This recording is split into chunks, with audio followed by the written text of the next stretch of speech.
اعوذ باللہ من الشیطان الرجیم بسم اللہ الرحمن الرحیم السلام علیکم ورحمۃ اللہ وبرکاتہ۔ قرآن پاک ہمیں بڑا زیادہ غور و فکر کرنے کی دعوت دیتا ہے، بار بار بات کرتا ہے کہ زمین کو دیکھو کیسے پھیلائی، آسمان کو دیکھو بغیر ستونوں کے ہم نے کیسے کھڑا کیا، ستاروں کی بات کرتا ہے، آسمانوں کی بات کرتا ہے، اپنے ارد گرد جو بھی چیزیں ہیں، نباتات ہیں، حیوانات ہیں، ان کی بات کرتا ہے تاکہ انسان غور و فکر کرے اور یہ سوچے کہ ان سب کو بنانے والا بھی وہی اللہ ہے جو ہمیں بنانے والا ہے، اور یہ کیسے سر تسلیم ہم ہیں سارے، اور ہم ہیں تو ڈیر کر کے بیٹھے ہیں اور اللہ تعالیٰ کی نہیں مان رہے۔ تو یہ ساری کی ساری چیزیں جو ہمیں بتاتا ہے، غور و فکر کرتا ہے، اس کے اندر ایک بڑا ہی گہرا غور و فکر اللہ تعالیٰ نے سورہ رحمان 55 نمبر سورت کے اندر اللہ تعالیٰ نے ایک اور بات کی طرف اشارہ فرمایا ہے۔ یہ آیت ہے 33۔ اس کے اندر اللہ تعالیٰ کہتے ہیں یا معاشر الجن والانس ان استطعتم ان تنفذوا من اقطار السماوات والارض فانفذوا لا تنفذون الا بسلطان۔ تو اللہ تعالیٰ کہہ رہے ہیں گروہ جن و انس، زمین اور آسمان کی سرحدوں سے نکل کر بھاگ سکتے ہو تو بھاگ دیکھو، نہیں بھاگ سکتے، اس کے لیے ایک پروانہ چاہیے، پھر تم اپنے رب کی کن کن شانوں کو جٹلاؤ گے۔ اور اس سے آگے کہا جا رہا ہے کہ یرسل علیکم شواظ من نار ونخاس فلا تنتصرون، کہ اگر تم ایسا کرنے کی کوشش بھی کرو گے تو کیا ہوگا، تم پر آگ کا شعلہ اور پگھلا ہوا تانبا چھوڑ دیا جائے گا اور تم اس سے بچاؤ نہ کر سکو گے،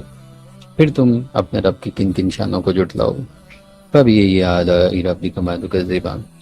تو یہ دیکھیں آیت نمبر 33 سے لے کے 36 کے اندر یہ مضمون بیان ہے۔ اس کے اندر اگر ہم غور کریں تو ہمیں پتہ چل رہا ہے کہ ہم زمین اور آسمان کی سرحدوں سے باہر نکلنے کی اگر ہم کوشش کر بھی لیں تو ہم نہیں بھاگ سکتے۔ کیوں؟ کیونکہ اس کے لیے ایک پروانہ چاہیے، مطلب ایک ایسی انرجی اور ایسی فورس اور ریسورسز چاہیے جو کہ تمہارے پاس ہے ہی نہیں، اللہ تعالیٰ نے تمہیں دی ہی نہیں ہے، تو تم یہ کام لامحالہ طور پہ نہیں کر سکتے۔ اور اگر تم یہ کرنے کی کوشش بھی کرو گے اور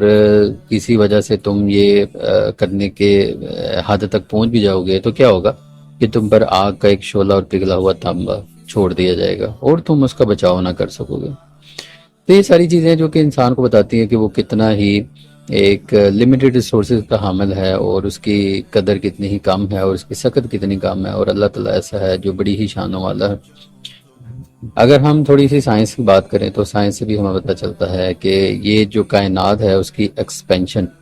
بڑی ہی سپیڈ سے ہو رہی ہے، اور یہ تقریباً بتایا جاتا ہے کہ سپیڈ آف لائٹ کے بھی 2 گنا سے بھی زیادہ ہے۔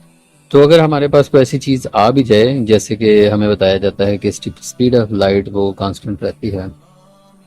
تو اگر ہمارے پاس کوئی ایسی چیز بھی ہو جو کہ سپیڈ آف لائٹ سے ٹریول کرے، جو کہ ہم مانتے ہیں کہ سب سے زیادہ سپیڈ آف لائٹ کی ہی ہے، تو ہمیں پتہ چلتا ہے کہ ہم اس سپیڈ سے بھی اس کائنات کے سروں سے باہر نہیں جا سکتے، کیونکہ یہ اس کائنات کی جو ایکسپینشن ہو رہی ہے وہ اس سے بھی 2 گنا سے بھی زیادہ جو ہے وہ معاملات اس کے طے پا رہے ہیں، اور یہ زمین پھیلتی ہی چلی جا رہی ہے۔ تو یہ ایک پیراڈاکس بن جاتی ہے، یہ ایک ایسی چیز بن جاتی ہے جس کو ہم نہیں پا سکتے۔ تو اسی چیز کا بیان یہاں پہ کیا گیا ہے، اور یہ چیلنج نہ کہ صرف انسانوں کے لیے، جنوں کو بھی دیا گیا ہے کہ اگر جن اور انسان تم دونوں مل کے یا تم اپنی اپنے استطاعت میں رہتے ہوئے بھی یہ کام کرنا چاہو تو کرنے کی کوشش کر لو، تم نہیں بھاگ سکتے۔ تم جہاں بھی جاؤ گے تو کیا ہوگا، اللہ تعالیٰ کا اقتدار ہی تم پاؤ گے۔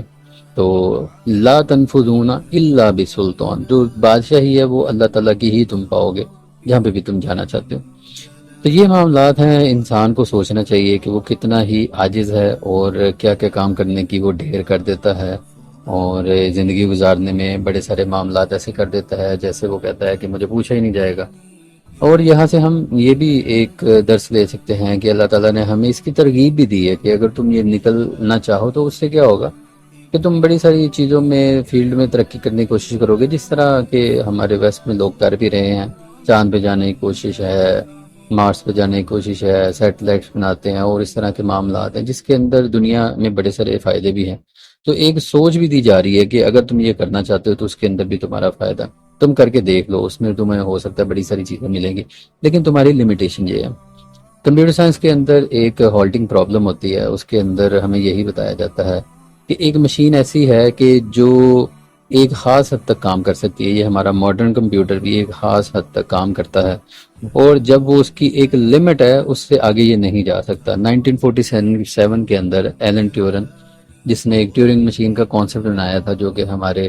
جدید کمپیوٹر کا ماڈل بھی وہی ہے، اس کے اندر کوئی ایسی نیا ماڈل میں چیزیں نہیں آئی ہے، ہمارا آج کا کمپیوٹر بھی اسی پہ ہی کھڑا ہے۔ وہ ایک گریٹ میتھمیٹیشین تھا ان دیٹ سینس۔ تو اس نے بھی ہمیں بتا دیا تھا کہ یہ ایک ایسی مشین ہے جو کہ ایک خاص حد تک کام کرے گی، اس کے بعد یہ ہالٹنگ سچویشن میں چلی جائے گی، اس سے زیادہ یہ کام نہیں کر سکتی۔ تو اسی کو مد نظر رکھتے ہوئے دیکھیں کہ اس طرح کی چیزیں ہمیں اس دنیا میں بھی پڑھائی جاتی ہیں اور سمجھائی جاتی ہیں، تو اللہ تعالیٰ نے ہمیں بتایا کہ یہ ہماری لمیٹیشن ہے، ہم یہ کام نہیں کر سکتے۔ اللہ تعالیٰ سے دعا ہے کہ ہمیں اپنی لمیٹیشن میں رہتے ہوئے اللہ تعالیٰ کے احکامات پہ عمل کرنے کی، قرآن پاک کو سمجھنے کی، اور اس میں جو جو سوچ اور افکار ہمیں دی گئی ہیں اس پہ کام کرنے کی ہمیں اللہ تعالیٰ توفیق عطا فرمائے، اور ہمارے لیے اس کو راہ نجات بنائے، آمین۔ السلام علیکم ورحمۃ اللہ وبرکاتہ۔